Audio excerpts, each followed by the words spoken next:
All right? On est prêt? Et donc là, l'été prend son envol. Il me restait juillet, août, septembre, octobre. Puis, comme j'avais déterminé avec mon coach, ce qu'on s'était dit, c'est qu'on allait faire en sorte que les saisons en lien avec mes habitudes correspondent davantage avec les objectifs que je me fixe. Donc, pour l'été, on avait augmenté substantiellement l'apport calorique pour jumeler les sorties sociales, peut-être les consommations d'alcool qui sont un peu plus présentes, puis un peu l'aspect plus spontané de ma vie avec un surplus calorique. Donc, on avait jusqu'à fin août pour continuer puis terminer le processus de prise de masse. Donc, j'ai mangé dans mes grosses journées 3600 calories. Fait que là, écoutez, je me faisais du yogourt avec des fruits, du sirop d'érable. Pour de vrai, 3600 calories dans une journée, les amis, c'est une job à temps partiel, là. Fait que finalement, l'été s'est bien passé, somme toute. J'étais content avec la silhouette dans laquelle j'étais. J'ai réussi à prendre du poids, mais j'ai peut-être, si j'avais à refaire ce processus-là, probablement que je consommerais encore plus de calories liquides parce que je sentais que en fait, j'ai mangé 3600 dans mes grosses fins de semaine. Sinon, j'étais autour de 3100. Je pense que j'aurais pu manger plus de calories. Bref, parce que mon poids est monté environ à 196 livres, puis je pensais que j'allais péter le 200. Tout ça pour dire. Et donc, il y a quand même quelque chose qui était intéressant dans cette partie-là de mon processus, c'est que je me suis détaché des chiffres un peu parce que oui, là, tu sais, ça fait 52 semaines, pas 52 semaines, là, je l'ai fait mon 52 semaines au moment où j'enregistre ça, mais au moment où j'étais peut-être à 9 mois, 10 mois, où tu sais, tu mesures ton alimentation, tu prends des mesures corporelles, tu te pèses le matin, donc il y a quand même un affect en lien avec les chiffres. Puis, en fait, j'ai continué à m'entraîner très, très fort, puis j'ai continué à progresser. Et puis ça, c'est une grosse victoire aussi, c'est de comprendre que toutes les victoires ne sont pas numériques. Donc, même si le chiffre sur la balance reste stable, mon tour de taille ou peu importe la mesure à laquelle vous faites référence, si ça ne progresse pas comme on veut, il y a quand même plein de victoires autour de ça qui valent la peine d'être soulignées puis qui font partie du processus. Et moi, pendant l'été, ça a été l'entraînement qui a vraiment super bien été. Pour parler un peu de l'entraînement, en fait, j'ai suivi, dans le fond, pendant les premiers 12 semaines, parce que j'ai pas parlé tant que ça de l'entraînement que j'ai fait qui m'a permis d'atteindre quand même des super beaux résultats au bout de mes 52 semaines. Donc, pendant les 12 semaines, je faisais principalement de la musculation que j'avais moi-même fait, parce que c'est mon travail. Hein, donc, je suis en mesure de concevoir des plans d'entraînement. Mais à partir du mois de mars, c'est mon coach qui m'a pris en charge parce que les premières semaines, c'était un travail de groupe. Donc, quand j'ai commencé au mois de janvier, excusez-moi, avec mon coach, il m'a proposé un plan d'entraînement que j'ai fait pendant à peu près 2 mois. Et là, j'avais envie de travailler. En fait, ce plan d'entraînement-là, il m'a tellement sorti de ma zone de confort, ça n'avait pas de bon sens, tu sais. Puis comme c'est mon travail, il y avait toujours il y avait moi qui faisais le training, puis en même temps, il y avait le coach derrière qui analysait pourquoi on faisait les choses. Fait que, bref, ça a été nouveau pour moi d'être pris en charge à ce niveau-là aussi parce que je me suis jamais fait faire de plan d'entraînement. J'ai essayé plein d'affaires, mais de suivre quelque chose de structuré puis de rigoureux, j'avais jamais fait ça. Fait que sorti de la zone de confort, mais j'ai adoré le feeling d'être pris en charge puis que ça sorte vraiment de mes croyances puis de mon modus operandi parce que reste que quand tu fais ton training, tu fais des choses que tu connais, ou davantage. Je peux explorer un peu, mais bref.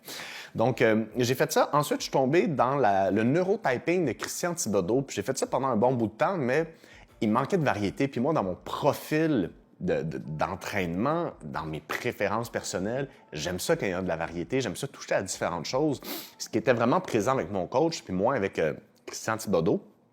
Par contre, j'ai vraiment appris comment gérer, puis l'effet que donne une progression constante, bien monitorée, parce que là, on est c'était vraiment très square, là, tu sais, on augmente d'1 seconde par exercice par semaine, tu sais, mais tu vois une progression, puis ça a été vraiment super trippant.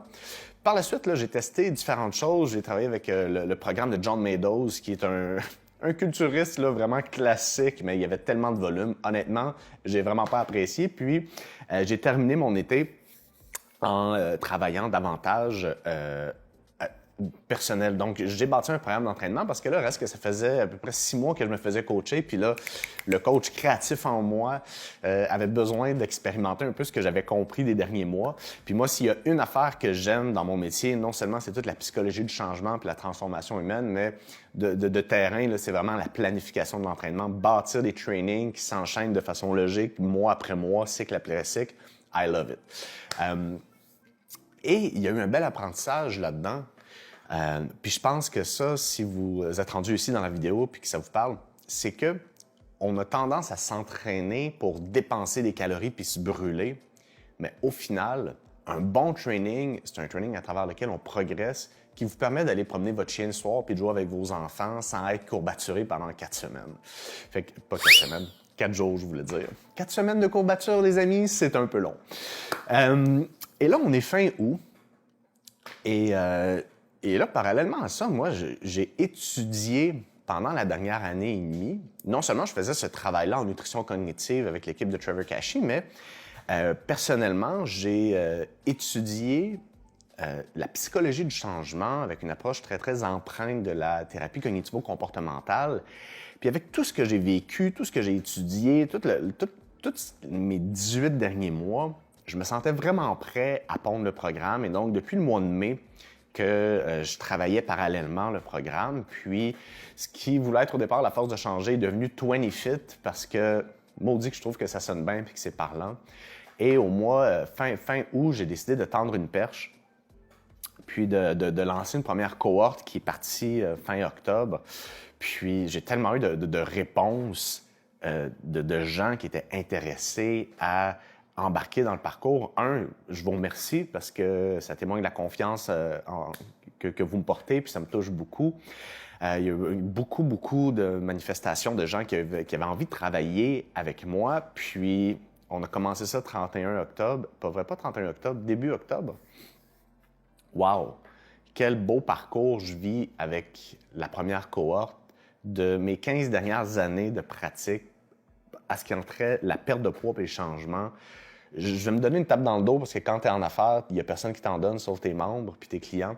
Mais je suis vraiment tellement contente de ce qu'on vit ensemble, des belles prises de conscience. Puis c'est ça qui est important dans le changement, c'est que si on veut changer, il faut avoir des prises de conscience qui nous permettent d'évoluer vers où on veut aller dans le but de devenir la personne qui va être capable de maintenir les résultats qu'on veut dans le temps. Donc bref, et moi personnellement, là, j'achevais mon été puis je me préparais à ma phase de sèche. Donc là, je voulais arriver au 31 octobre avec vraiment la shape, le avant-après le plus beau. Donc, ça nécessitait que la prise de poids que j'ai eue en revenant de mes vacances d'été, puis à travers notre décision de continuer à avoir un apport calorique élevé, se transpose dans une perte de gras de 6 à 8 semaines. Donc, on s'enlignait là-dessus, puisqu'on a décidé de mettre en place, c'est un processus qui est tellement bright de ce qu'on appelle le reverse dieting. Donc, généralement, quand on parle d'une perte de poids, on va vouloir descendre l'apport calorique progressivement et en lien avec cette descente calorique-là, le corps, le métabolisme va suivre l'apport énergétique qu'on lui donne. Ce qui fait en sorte que quand on perd du poids, on atteint inévitablement des plateaux.